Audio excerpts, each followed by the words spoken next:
paldies visiem, kas ir ieradušies, atsaucoties mūsu aicinājumam.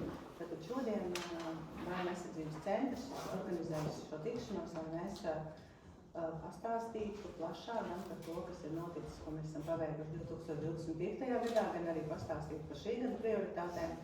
Un nevienam nav noslēpums, ka Bērnu aizsardzības centra vārds, sākot ar pagājušā gada nogali un arī šogad, ir daudz mutēs, ir daudz dažādas interpretācijas, viedokļi, uzskati, iespējams nezināšana par to, ar ko tad nodarbojas Bērnu aizsardzības centrs vai kas mums būtu jādara, ar ko mēs strādājam, ko mēs sasniedzam un priekš kā mēs strādājam. Tāpēc arī, lai arī katru gadu mēs tāpat kā šodien stāstam par to, ko esam iepriekš paveikuši un ko plānojam uz priekšu, šodien sniegsim gan skaitliski, gan saturiski to, ko esam paveikuši, un arī to, uz ko mēs ejam, lai mēs to savu stāstu izstāstītu no savas puses, mazinot interpretācijas iespējas, mazinot iespēju, ka tiek pārprasts tas, ko mēs darām, vai pasniegts veidā, kurā tiek apšaubīta Bērnu aizsardzības centra darbība, darbības tiesiskums, lietderība un daudz citu aspekti.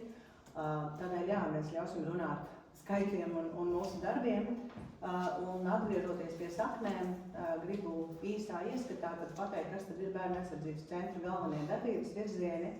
Un 2 gadus atpakaļ notika centra pārveide, kur mēs būtiski paplašinājām savas funkcijas, tātad līdzsvarojot atbalstu un uzraudzības funkcijas, un šo 2 gadu laikā arī attiecībā uz atbalstu un pakalpojumiem ir sasniegts gan daudz, tātad mēs nodrošinām gan konsultatīvu, gan metodisku atbalstu, veidojam jaunus pakalpojumus, skatām un vērtējam un arī pārņemam citu valstu labo pieredzi.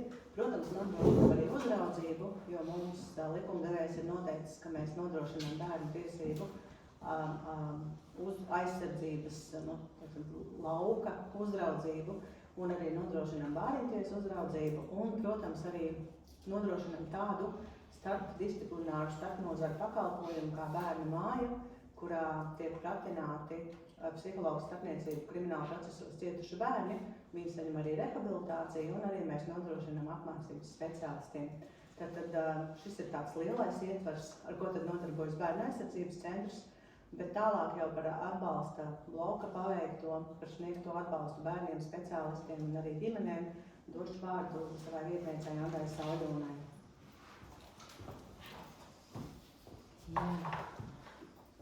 Labdien arī no manas puses.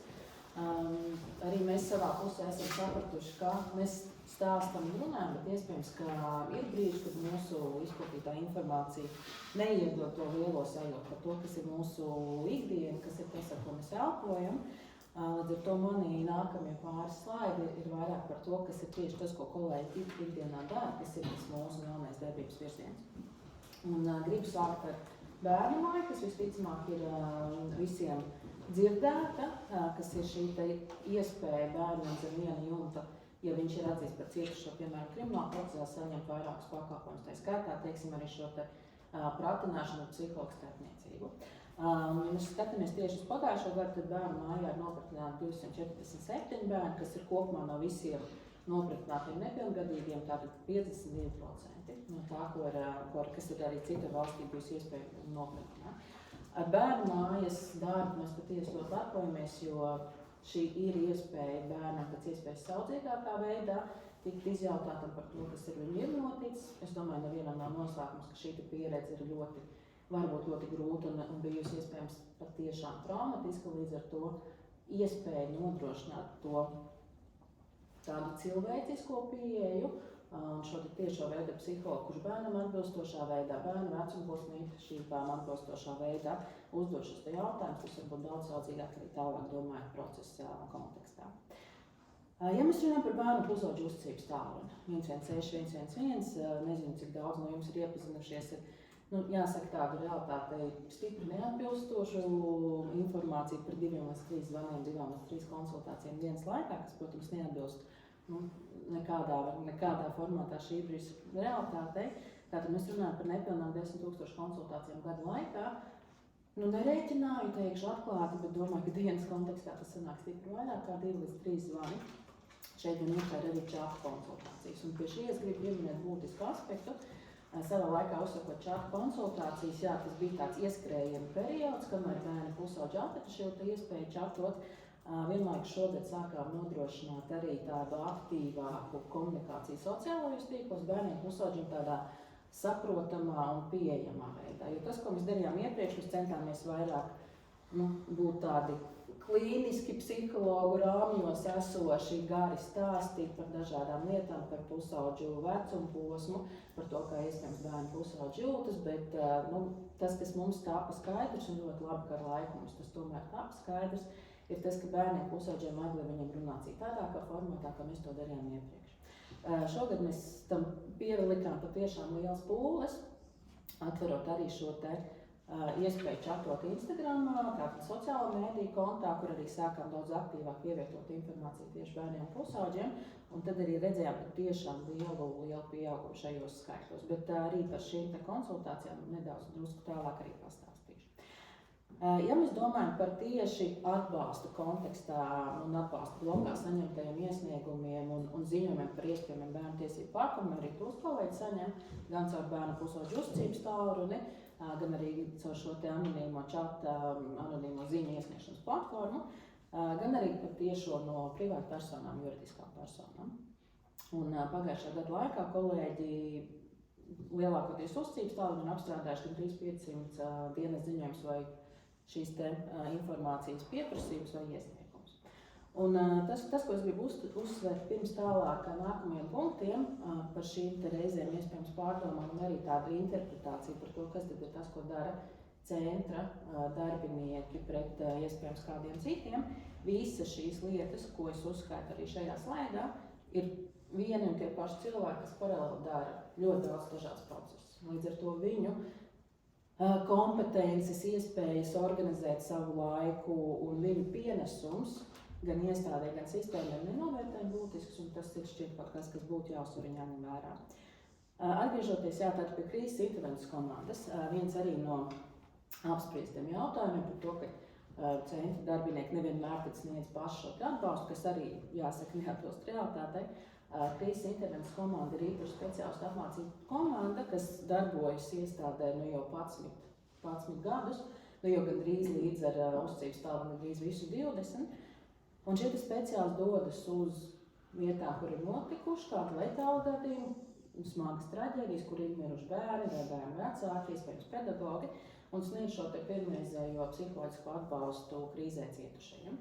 Un tātad šogad arī šis te krīžu skaits, domājams, arī jums zināms, ir diezgan pieaudzis 2005. un 2025. gadā. Tātad tie bija 28 krīzes gadījumi, kuros kolēģis sniedz vai konsultīvo vai šo te tiešo atbalstu nodrošināt tātad 122 bērniem, 137 pedagogiem, 18 speciālistiem, 57 ģimenes locekļiem. Gadījumos, ka lielākoties tās, diemžēl, bija situācijas, kurās ir gājis bojā bērns. Ja mēs runājam par tādu preventīvu un ne tikai preventīvu sadaļu, ļoti būtiski pieminēt arī vardarbības intervences nodaļu. Tātad kolēģi dodas uz iestādi un sniedz konsultīvu atbalstu smagos vardarbības gadījumos. Tātad, ja ir kāds no izglītojumiem, teiksim, bijis vardarbīgs pret kādu citu bērnu, ir ilgstoši tāda agresija izglītības iestādē, kolēģi ir tie, kas kopā ar izglītības iestādi sauc kopā starp institūciju sanāksmes un saliek kopā plānu, kādā veidā uzlabot šo te tātad izglītības iestādes darbību, lai būtu iespēja ievērot visu bērnu tiesības. Un arī ņemot vērā to, ka kolēģu vēlme patiesā un interesi ir sniegt pēc iespējas šo atbalstu, viena no lietām un tāda iniciatīva, kas nāca no pašiem darbiniekiem, bija šīs atbalsta grupas tiem vecākiem, kas uzturas patvērumu meklētāju izmitināšanas centrā. Un tās bija atbalsta grupas vecākiem, saprotot, ka patvērumu meklētāji var būt ļoti smagā krīzes situācijā, iespējams arī viņu šī ģimenes dinamika ir izjaukta, vecāki nezin, kādā veidā kontaktēties ar bērniem, paši ir ļoti lielā dispresā. Tātad kolēģi veidoja šīs te nodarbības vecākiem, lai palīdzētu uzturēt šo emocionālo kontaktu ar bērniem. Un pavisam nedaudz mēs pieskaramies tātad uzticības tālruņa datiem tādā salīdzinājumā, kas iespējams palīdzētu uztvert manis teikto drusku labāk, jo šeit mēs varam skatīt arī ciparos. Tātad, ja mēs runājam tieši par tālruņa konsultācijām salīdzinot ar 24. gadu, tas ir 12,3% pieaugums. Ja mēs runājam par čatiem, kā jau es minēju, tas ir vairāk kā 2 reizes pieaugs no 2024. gada. Krīzes gadiem, kas bija 17, 24. gadā, nu jau mums ir 28, 25. gadā, un iesnieguma saņemtā informācija arī ir ar diezgan lielu pieaugumu, tādu pielikumu, ko mēs arī patiešām skaidrojam ar tādu lielāku sabiedrības iesaisti un uzticību, ka vēršoties pie mums pēc palīdzības, iespējams kaut kādas darbības varētu notikt un bērnu tiesības varētu tikt ievērotas labāk vai kvalitatīvi. Bet, protams, kā runājot tieši par konsultatīvu atbalstu, tā ir viena puse. Mēs, protams, runājam arī par metodisko atbalstu, kas ir vitāli svarīgs speciālistiem, lai viņi varētu pilnveidot savas zināšanas un prasmes, lai viņi varētu turpināt nodrošināt kvalitatīvus dažādas pakalpojumus bērniem, un lai viņi varētu būt tie cilvēki, kuri spēja atpazīt vardarbību, kuri spēja papildināt savus resursus un būt tādi mugurkaula stipruma atslēgas elementi visā bērnu aizsardzības sistēmā. Bet, protams, paralēli mēs nekādīgi nevaram izslēgt to, ka mūsu galvenais centrs darbībām ir pats bērns, līdz ar to pavisam nedaudz ieskicējuši par tādiem izglītošiem informatīviem pasākumiem gan bērniem, ko mēs rīkojam atsevišķi, gan speciālistiem. Un domājot par bērniem, mēs regulāri katru gadu nodrošinām vairāk kā 10 radošās darbnīcas. Mūsu tāds primārais fokus ir internetu drošība. Tie ir tie paši kolēģi, kas strādā arī bērnu pusauģu uzticības tālruņu, jo viņi labāk zina šo specifiku, kuri dodas uz dažādām izglītības iestādēm, iesaist bērnus radošajās darbnīcās, sniedz viņiem noderīgu informāciju, kas turpmāk nākotnē varētu bērnus pasargāt no riskiem. Tāpat mēs rīkojam arī konferences un citas aktivitātes, kas ir domāts tieši bērniem, lai viņus iesaistītu, jo tas arī, ko mēs esam sapratuši, ka viena lieta ir bērniem stāstīt un mācīt no tādu pasniedzēju vai lektora puses, bet tad, kad bērniem pašiem ir iespēja iesaistīties, piedalīties, viņiem šis saturs daudz vieglāk paliek prātā un viņi nereti jūtas arī iepriecināt par to, ko viņš šo informāciju var nodot tālāk pienāčiem. Dažādas informatīvās kampaņas, gan tās, kas ir vērstas pret seksuālu vardarbību, seksuālas vardarbības atpazīšanai, vardarbības atpazīšanai kopumā, gan, teiksim, arī dažādu suicidālu risku atpazīšanai.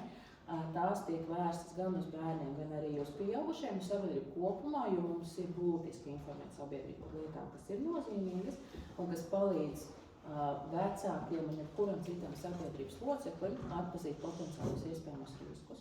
Un šogad vienu no tādiem diezgan lieliem uzsvariem arī likām šo te pusauģu savstarpēju attiecību piekrišanas nozīmi, ka tikai jā ir jā, jo, protams, arī pusauģi veido attiecības, arī romantiskas attiecības un ir būtiski jūs informēt par niansēm, kas varētu viņus turpmāk pasargāt no potenciāliem vardarbības riskiem.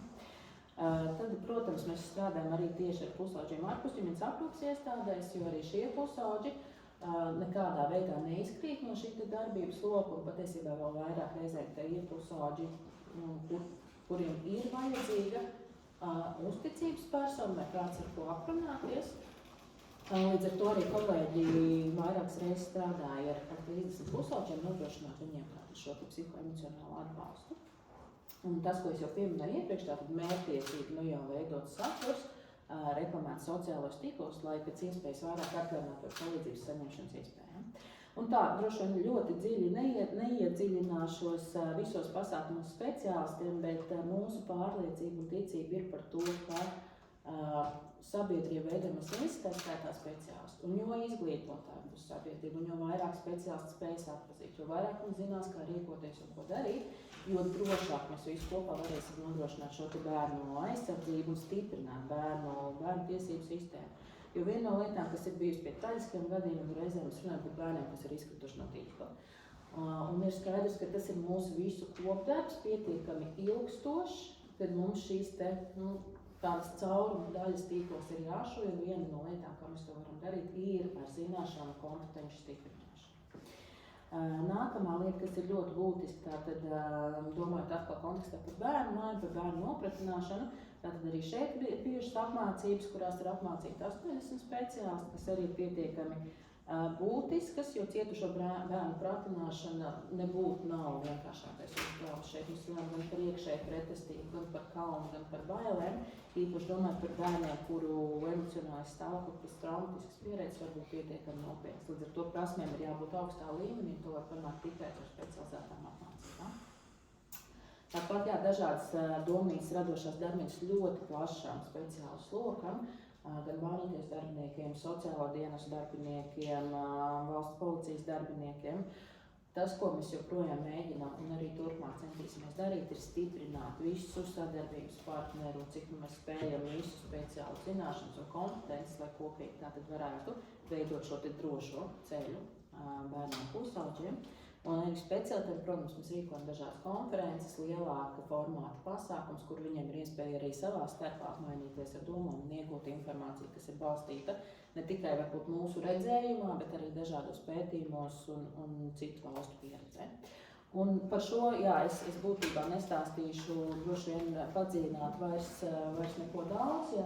Šie tie materiāli, kas ir izstrādāti pagājušajā gadā Bērnu aizsardzības centrā tieši metodiskās vadības nodaļā, daži no tiem īsāki vienlapītis, kas ir bijuši noderīgi, teiksim, nometņu izvēlē, kas ir bijuši noderīgi speciālistiem par cilvēku tirdzniecības risku atpazīšanu, tāpat arī daudz smagnējāki, bet ļoti nepieciešami uz normatīviem aktiem balstīti un izsmeļoši materiāli, kas varētu palīdzēt speciālistiem tālākajā darbā. Tas no manas puses pagaidām viss. Paldies un došu vārdu kolēģei Valentīnai. Labdien! Kā jau vadītāja sākumā minēja, Bērnu aizsardzības centra kompetencē ir arī bērnu tiesību un labāku interešu ievērošanas uzraudzība, kas ir tāda vēsturiski saglabājusies funkcija iestādē. Un nedaudz gan ciparos, gan par to, kas ir aiz šiem cipariem, arī bērnu tiesību jomā. Un Bērnu aizsardzības centra viena no funkcijām ir administratīvā pārkāpuma lietu izskatīšana, kas saistās ar iespējamu fizisku un emocionālu vardarbību pret bērnu, tad, ja to ir veicis valsts vai pašvaldību institūciju darbinieks. Tātad iespējamā vardarbībā attiecībās pieaugušais bērns valsts vai pašvaldību institūcijās.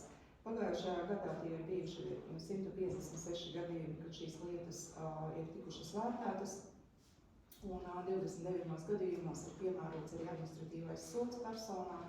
16 gadījumi tie izteikti brīdinājumi, kas arī ir administratīvais sods, un 13 gadījumos ir piemērots tātad naudas sods par pielietotu fizisku vai emocionālu vardarbību pret bērniem.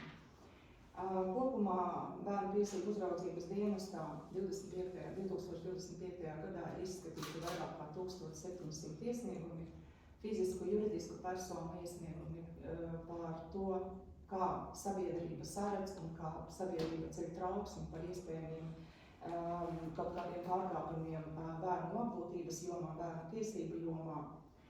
Ir sniegtas arī vairāk kā 3000 gan telefonu, gan klātienes konsultācijas, tieši tāpat fiziskām, juridiskām personām, izglītības iestādes, bāriņtiesas, iedzīvotāji, kuri zvana un vēlas nokonsultēties par kādu sev aktuālu jautājumu.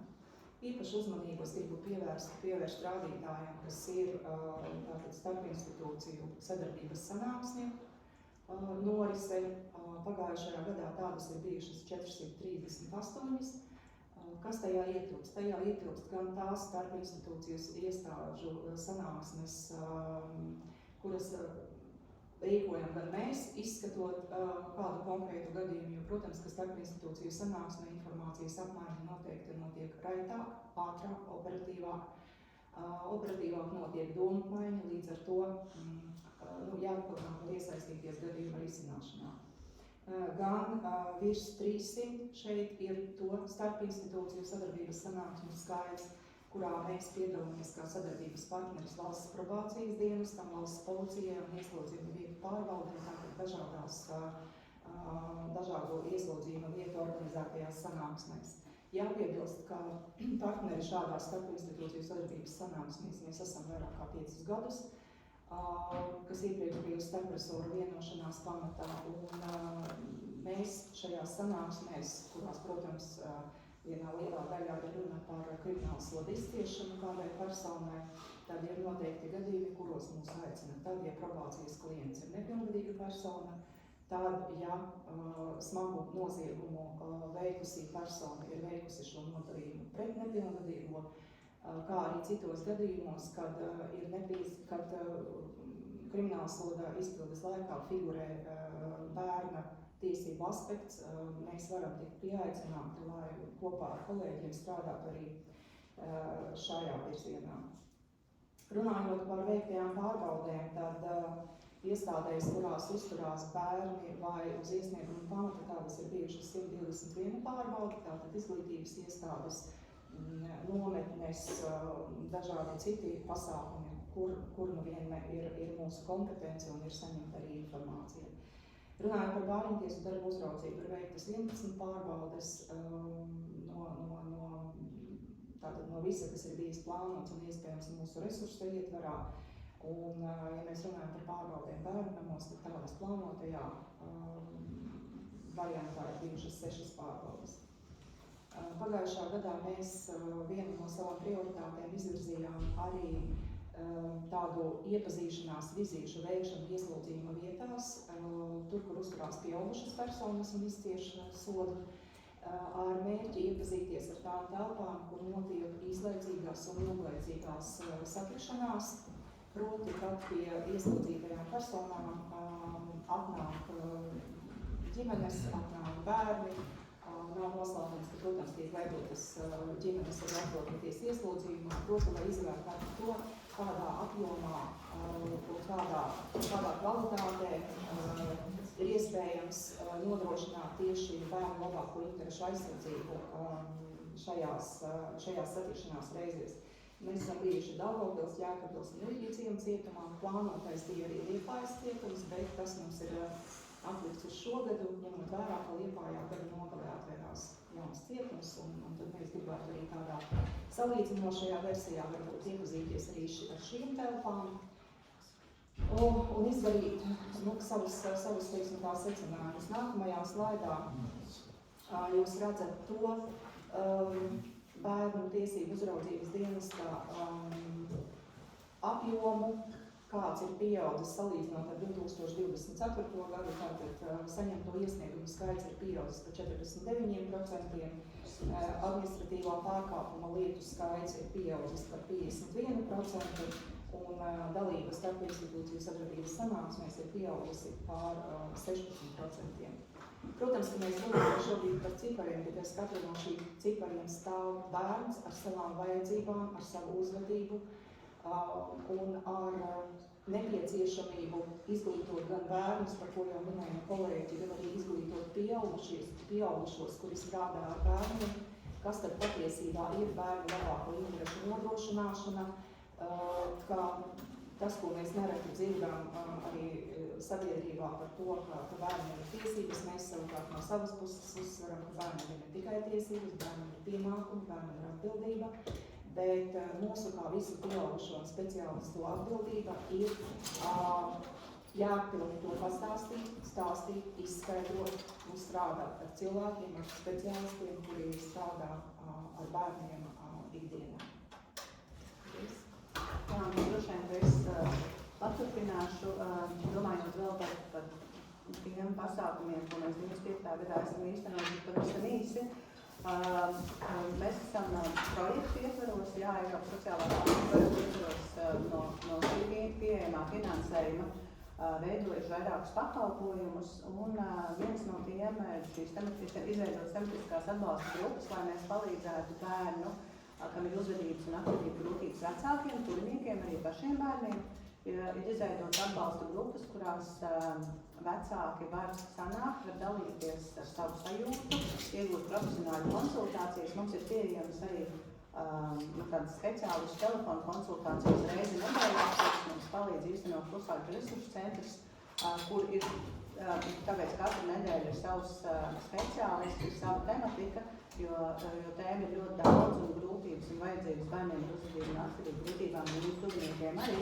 Tāpēc tieši par 25. gadu domājam, jā, šīm telefonu konsultācijām ir liels pienesums, bet tas lielākais pienesums ir tieši tematiskajām atbalsta grupām. Mēs esam saskārušies ar tik lielu pieprasījumu, ka veidojam jau nākamās uz šo gadu, jo tas, kas ir secināms, ka līdzcilvēki cits citam varbūt milzīgs resurss, milzīgs atbalsts, jā, speciālistu vadības, organizētas, monitorētas, bet tieši cilvēks cilvēkam nerad ir vislabākais resurss, un tieši domājot par bērniem ar uzvedību un atkarību grūtībām, šī ir ļoti liela prioritāte arī mums šodien. Un vēl viens mūsu pakalpojums, kas ir ne tikai Eiropas sociālā fonda finansēts, bet arī valsts finansēts, ir bērnu atbalsta speciālistu pakalpojums. Un tie ir speciālisti, kuri ikdienā strādā ar ārpusģimenes aprūpē esošiem bērniem.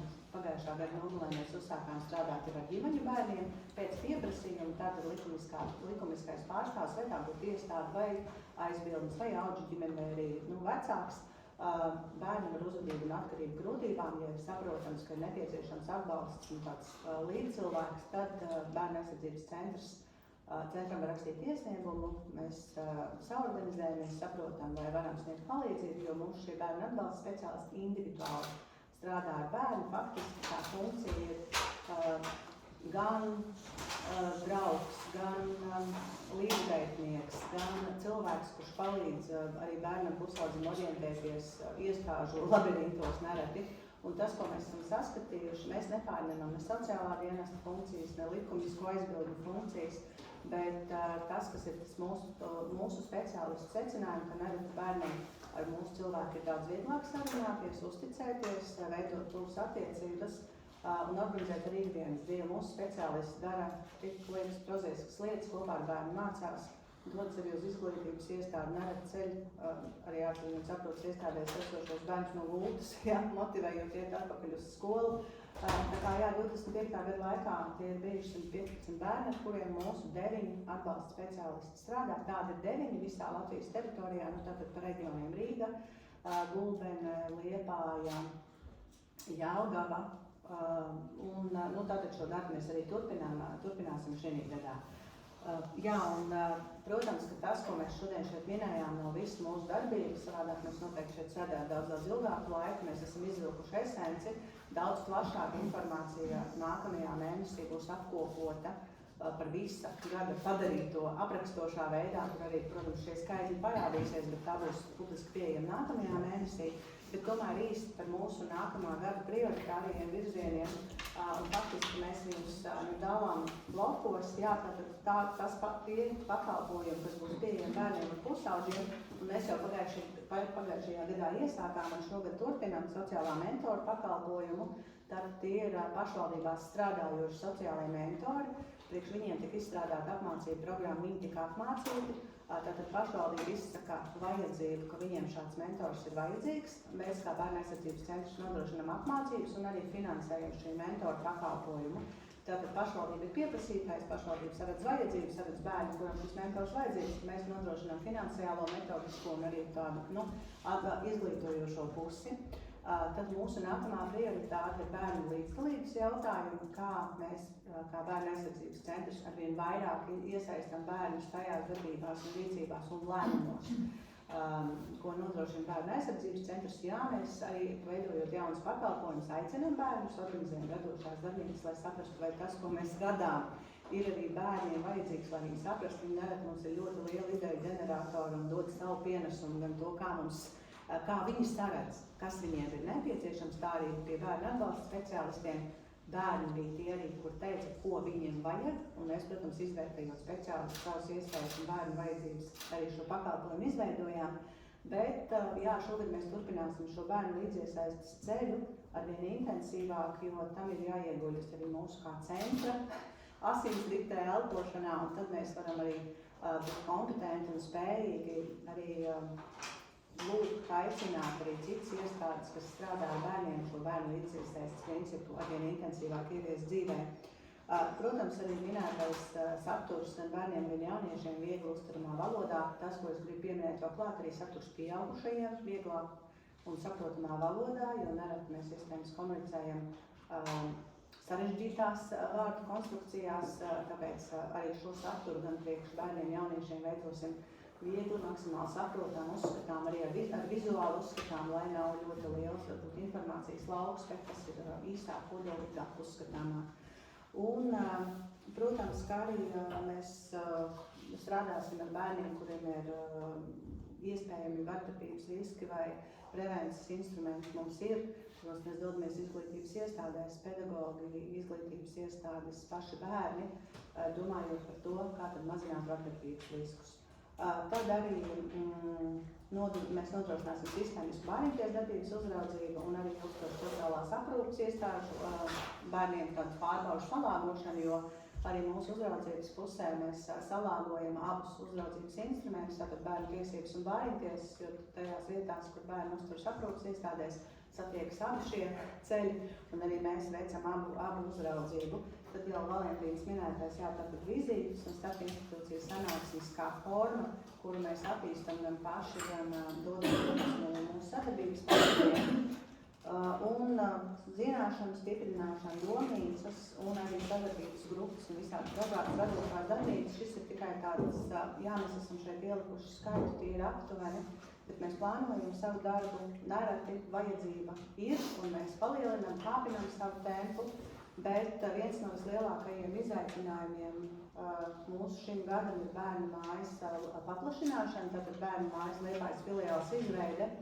Bērnu māja strādā 2 gadus Rīgā, vajadzība pēc bērnu mājas ir augusi, skaitļi rāda savu pieprasījums no iekšlietu sektora mums ir. Arī mēs esam saņēmuši signālus par to, ka kad ir nepieciešams arī reģionos nodrošināt šo filiāli. Līdz ar to šobrīd mēs esam procesā ar Liepājā, būs otra bērnu māja. Mums ir atrastas telpas, mēs esam līgumslēgšanas stadijā. Protams, būs telpas nedaudz jāpielāgo, lai varētu izveidot gan nopratināšanas, gan arī speciālistu telpas, bet ir plānots, ka rudenī mēs varēsim šo savu pakalpojumu uzsākt, tāpēc šobrīd esam aktīvā gan sadarbības kontekstā, gan satura veidošanā, tieši sadarbības partneriem, gan arī pašas, protams, ēkas pielāgošanā. Un tad arī, protams, multidisciplinārais atbalsta pakalpojums, tas mums ir finansēts no Eiropas sociālā fonda projekta līdzekļiem. Projekta finansējums ir gan apjomīgs, bet arī pakalpojums ir gan apjomīgs, un šeit es gribu pieminēt, ka šie pakalpojumi ir vērsti uz smagās situācijās nonākušiem bērniem ar uzvedību un atkarību grūtībām, kur jau sākotnējā prevencija, tāds maigāka intervence nelīdz vai nav līdzējusi, vai viņa nav bijusi, un mēs esam nonākuši situācijā, kad nekas vairs nelīdz. Tāpēc arī tiek veidot šie 2 līmeņu pakalpojumi, kur ir gan starpnozara pieeja, gan pēc tam jau iespējams dzīvokļu pakalpojums, tātad mēs integrēsim pakalpojumā, bet par šo, atšķirši par šo multidisciplināro atbalsta pakalpojumu, mēs noteikti informēsim vēl atsevišķi, sīkri un precīzi, lai būtu skaidrs, kas tas ir, kam tas būs, kas to nodrošina un kāda tad ir tā ietekme. Jo, protams, ka šie smagie pakalpojumi, grūtie ir arī finansiāli ietilpīgi pakalpojumi, un tāpēc mēs to vēl varam realizēt tikai no Eiropas sociālā fonda finansējuma.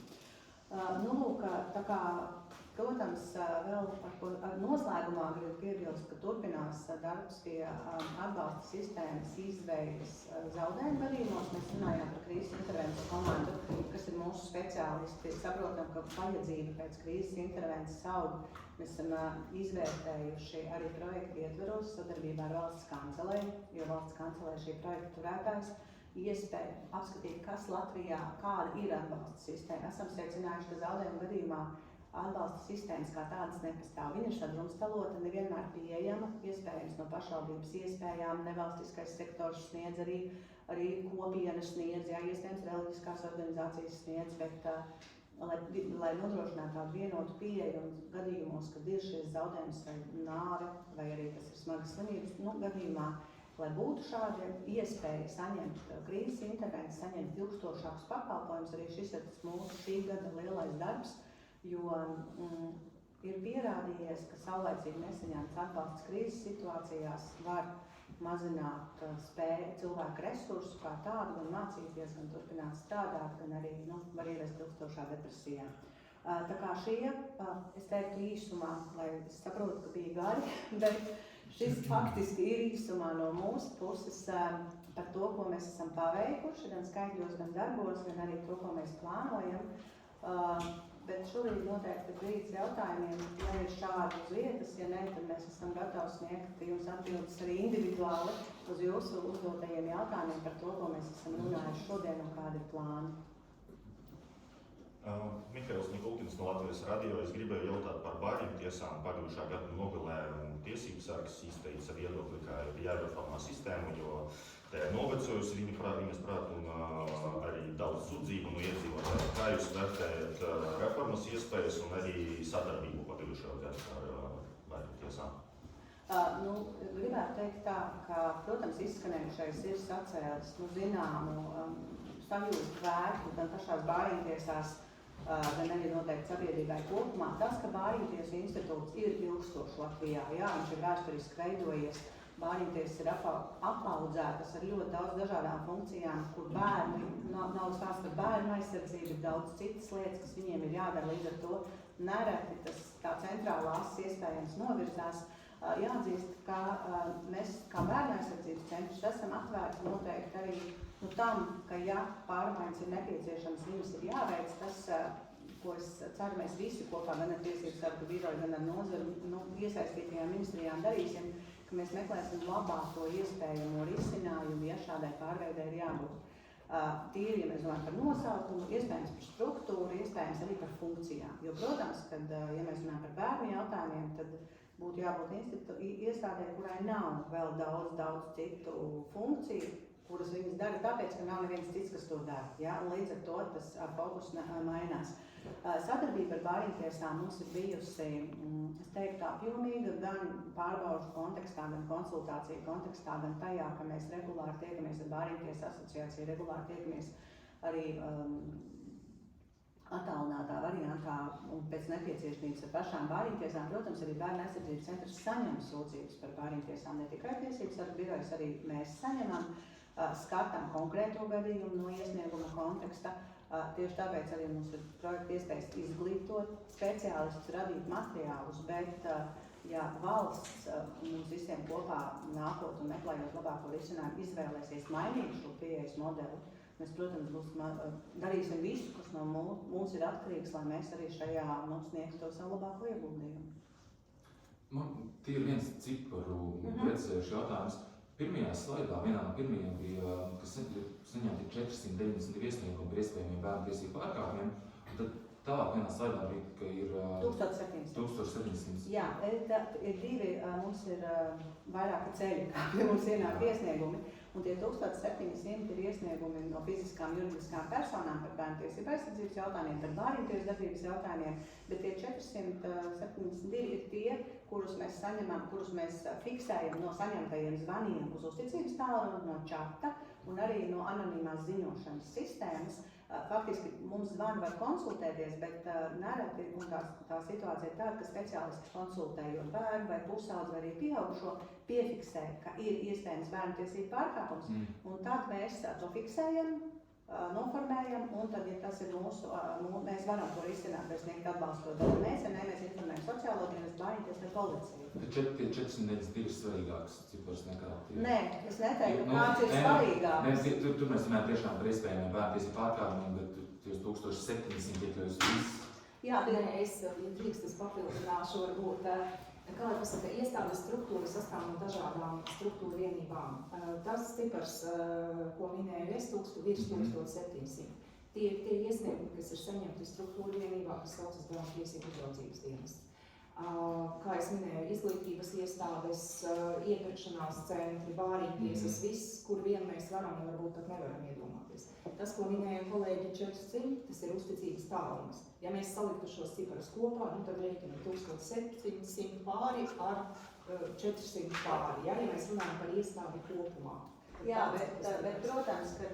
Bet pateikt, ka tie ir mazsvarīgāki noteikti. Jā, jo tajā 1700, protams, iekļaus arī, iespējams iesniegumi, kur mēs nevaram pat, kurus atrisināt mēs nevaram. Tajos 492 mēs kā iestādi, kur ir saņēmuši šo informāciju, skaidri saprotam, ka šis ir vēl papildus kaut kas, kas ienāk mūsu redzeslokā un kur mums ir jāstrādā.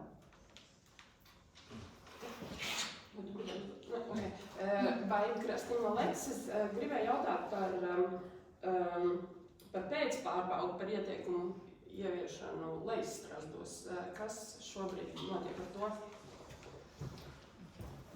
Jā, šobrīd faktiski jāsaka ilgstošā laika periodā veikto pārbaužu rezultāts ir tāds, ka pašvaldībai tiek dota iespēja sakārtot to, kas ir kārtojams, un kā jau es dzirdētu arī mērķi vidē. Šie procesi virzās, bet ir jāsaprot, ka tie nav ātri risināmi procesi un tie nav ātri risināmi uzdevumi. Tas, kas mūsu pārbaužu rezultātā nekavējoties, ko bija iespējams novērst, tas ir situācijas ar pietiekamu bērna uztura, viņa vajadzībām atbilstošu uztura nodrošināšanu, ar piemērotu telpu nodrošināšanu. Un to, kas ir tas ilgstošākais bloks, tad, protams, ka nav noslēpums, ka visā Latvijā ir speciālistu trūkums, kas strādātu šādās iestādēs. Un arī Leisstrasde tam, diemžēl, nav izņēmums. Un tas ir tas, kas prasa tādu ilglaicīgu pašvaldības iesaisti situācijas risināšanā. Bet, kā jau vadītāji minēja, arī šogad mēs plānojam atkārtotu pārbaudi, lai vērtētu to, kā un vai ir pavirzījies uz priekšu iepriekšējo noteikumu izpildi. Kad ir plānota šāda pārbauda? Es neprecizēšu. Bet tad es saprotu tām lietām, ko nekavējoties varēja novērst par uzturu un tā tālāk, tas arī ir novērst šobrīd un tur vairs pārbaudīt tādā ziņā. Atkārtoto pārbaudu veicot, tas nenozīmē, ka mēs raudzīsimies tikai kaut kādā vienā šaurā spektrā, jo laiks iet un situācijas, diemžēl, kā parāda pieredze, var mainīties. Tā kā mēs braucot pārbaudēm, mēs vienalga raudzīsimies kompleksi, arī uz bērnu uztura nodrošināšanu, arī uz bērnu izmitināšanu to starp. Un man ir vēl viens jautājums, kas šķiet publiskajā vidē arī tāpatām tiek, vismaz es to manīju no tās puses, kas ir kritizējusi arī pats darbu citādā ziņā par izmaksātajām prēmijām gada nogalē. Šobrīd, kad valsts kopumā tā kā uz taupības režīmu iet, vai tās prēmijas un vai tie apmēri bija šobrīd likās atbilstoši izmaksājumi šādā posmā? Jā, paldies par jautājumu. Noteikti atbildēšu, jo ir izskanējis daudz dažādu informāciju gan par prēmijām, gan par atlīdzību, arī man kā iestādes vadītājs. Un ir izskanējuši cipari, kuri tā vai citādi neatbilst realitātei. Jā, vienu mēnešu ietvaros sasumējot 2 manas algas un atvaļinājumu pabalstu šāda summa bija, bet jāatzīst arī par prēmijām. Mēs esam 2025. gadā izmaksājuši darbiniekiem likumā noteikto iespēju šīm novērtēšanas prēmijām saskaņā ar tiem normatīviem, kas ir, ņemot vērā arī iestādes finanšu resursus. Tātad mums šis finansējums ir ekonomējies un ieekonomējies no tā, ka mums ir arī neaizpildītas bijušas vairākas vakances. Cilvēki ir strādājuši paaugstināts intensitātes apstākļos un paveikuši un pārsnieguši plānotos rezultatīvos rādītājus. Līdz ar to ir bijušas, protams, šīs novērtēšanas prēmijas. Paskaidrojot par to, ka es pati sev esmu noteikusi novērtēšanas prēmiju, gribu teikt, ka es kā iestādes vadītāja to nemaz izdarīt nevaru. Un es arī esmu saņēmuši šo novērtēšanas prēmiju likumā noteiktā kārtībā. Lai arī būtu mierīgāk visiem jāatzīst, 2026. gadā valsts ir noteikusi, ka šādas novērtēšanas prēmijas netiks maksātas nevienam, tātad nevienā valsts iestādē tādas nedrīkstēs tikt izmaksātas. Attiecībā uz naudas balvām, kuras ir izmaksātas atsevišķiem kolēģiem, tad šo naudas balvu pamatojums ir tāds, ka mums ir kolēģi, kuri ir saņēmuši Labklājības ministrijas apbalvojumu par savu darbu, par ieguldījumu bērnu tiesību aizsardzības sistēmas, tādā ilgtspējā attīstībā un arī citos jautājumos. Un mans uzskats kā iestādes vadītājs ir tāds, ka, protams, ka atlīdzība un arī iespējami papildus bonus tikai par papildus paveiktu darbu ir adekvāts. Līdz ar to mēs esam izmaksājuši skaitliski ļoti nedaudziem cilvēkiem šo naudas balvu un arī ierobežotā apjomā. Es saprotu, ka šis ir sabiedrībā jūtīgs jautājums, jo ir sajūta, ka valsts iestādēji nedrīkst būt nekā cita, kā tikai atlīdzība, un viss ir jāpaveic par saviem līdzekļiem, ar saviem cilvēkiem, un šeit arī ir jautājumi par ārpakalpojumiem un par komunikāciju un visu ko citu, ka visiem viss ir jādara. Bet es gribētu tomēr teikt, ka arī bērnu aizsardzības sistēmā strādājošie cilvēki, arī manā iestādē, mūsu iestādē strādājošie cilvēki strādā ar pilnu atdevi, un neviens cents nav neliederīgi samaksāts vai iztērēts, un arī nevienam nekas nav iedots tāpat vien. Tāpēc visa, ja kādam ir bijusi piemaksa vai arī šī naudas balva, tā ir izsvērta, apsvērta, gan liederīga, gan likumīga, gan pamatotība. Un es varu no savas puses, kā iestādes vadītāji, apliecināt, ka neviens finanšu resurss nav izšķērdēts lieki. Un cik jums šobrīd ir vakances neaizpildīts? Mums šobrīd ir vairāk kā, ja nemaldos, 8. Mums ir arī tādas daļējas lodžu vakances, jo mums ir atsevišķi projekti. Un arī bērnu mājā mums ir 3 slodzes, tā kā mums ir kopumā skaitot. Bet, ja ir nepieciešams skaits tieši, cik mums iestādē nodarbināto, cik ir vakances, uz kuru brīdi un kāds ir līdzsvars starp pamatbudžeta nodarbinātajiem un Eiropas sociālā fonda finansēto, mēs varam noteikti to arī aizsūtīt. Jā, paldies. Jā, lūdzu, vēl ir kādi jautājumi?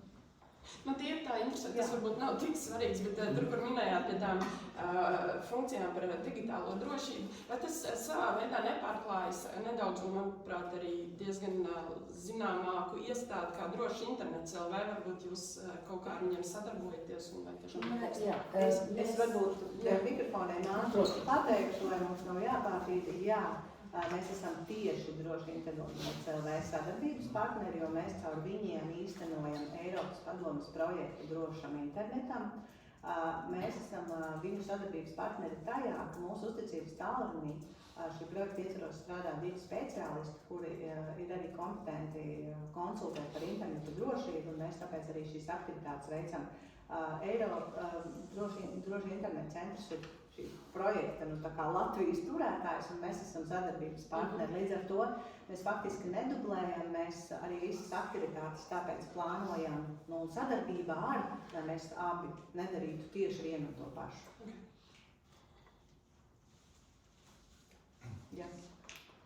Paldies jums visiem, paldies par izturību, paldies, ka uzklausījāt, un ja ir kāda vajadzība, jā, mēs esam gatavi atbildēt vēl uz jūsu jautājumiem. Jā, Ingrid.